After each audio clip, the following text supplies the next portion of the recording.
Hi there again, everybody. Boyd here with you with Sci-Fi Model Action, and welcome to part 2 of our Monogram Models Classic Battlestar Galactica build-up. And I've been spending some time tonight working on the lighting of this. As you saw in the last video, we were doing all the light blocking on this, and now I've installed some lighting. You can see I'm using some of my good buddy Tom's from Modeler's brand LED lighting supplies here. I've got this thing I call an LED disc up at the front with several individual LEDs in it, and I've got a couple of these LED paddles here in the back. They've got 4 LEDs each, and then at the rear I've got a strip of blue LED tape with I think about how many 6 bulbs on there, and I've got this running at 9 volts. All these individual LED components here are pre-wired with their own resistor, so all you have to do is connect power to it. And you can see I've run my little magnet wire to each one here in plus and minus, and then I've got the wiring going out the hole in the bottom where we're going to mount our mounting rod, and we'll run our wire through that. Somebody asked about that I show that in one of the videos, so when I get to that part I'll show you exactly how I install that. And so that's coming out pretty good.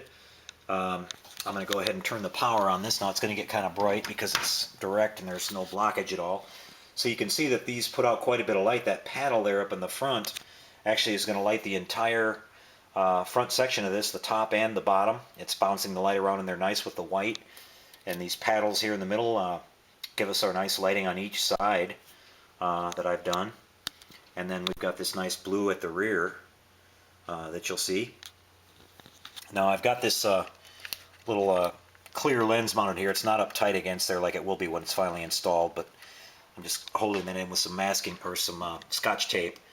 And basically that's just a piece of clear plastic that I've sanded and scuffed with some 320 grit sandpaper first to get a really good scuff on it, and then fine sanded a little bit more with some 600 and just kind of swirled it all up so it's given some nice diffusion. And when you'll see it in here in just a minute with the blue light coming through there, it's looking really good. I may go ahead and tint that with some transparent blue to give it a little bit darker effect, but it's looking really good. So again, you can see we're getting a lot of light saturation with that white in here and just a few LEDs, and it's really working well to light this whole thing. Well, let's go back now, and I'll switch off the lights and we'll show you what this Battlestar is looking like with our lighting installed. Be right back with that. Hey, so here we are, and here's a look at the model, everyone, with the lights turned on and the hull halves kind of put together. Keep in mind there's going to be a couple of light leaks here and there because we're gonna we haven't glued the halves together yet, but we've got our nice engine lights there at the back. I put in a little clear lens there.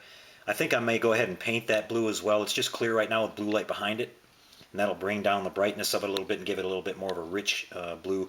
It is nice and rich and blue in person, but of course in this camera it's always way overexposed. And keep in mind those twinklies that you're seeing coming through some of the window ports, we'll get those gone when we put our canopy glue in there. That's the last thing we'll do after we paint the model. That's the beautiful thing about using that stuff.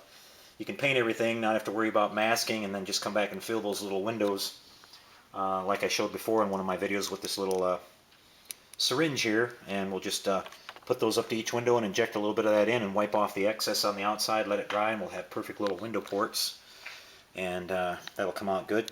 Let me turn the lights all the way off here so you can kind of get a look at how this will look. And here's some other nice lights on the bottom. Those 2 rows there at the top and the bottom, those are actually nice individual lights that I'm seeing.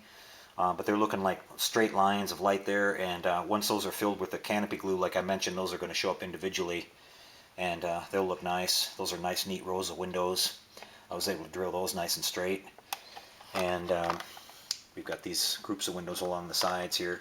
These will look a little smaller too once the microcrystal is inside of that.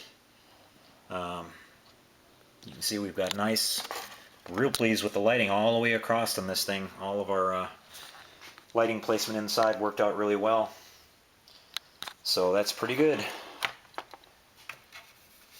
And we'll be moving on next to Working on our landing bays, I've got to run some wires out through one of these struts here to get power to my red LED tape that'll be mounted in there to light those up. I'm going to do a little bit of a modification on them. I'm going to add the launch tubes, drill those holes, and then there's a couple panels individual in between the sections that I'm going to cut out and put some flat styrene behind it to give it some recess and just a little bit more depth. But again, this is coming along pretty fast. And won't be long and we'll have it all sealed up here, and probably by the next video we should have it sealed up and ready to paint. So that'll be the fun part, doing the painting and weathering and things like that on it too. Alright, so that's it for this one, guys. I'll catch up with you on the next video in a few days. And until I catch you next time, everybody, like I always like to say, happy modeling, guys, and take care out there.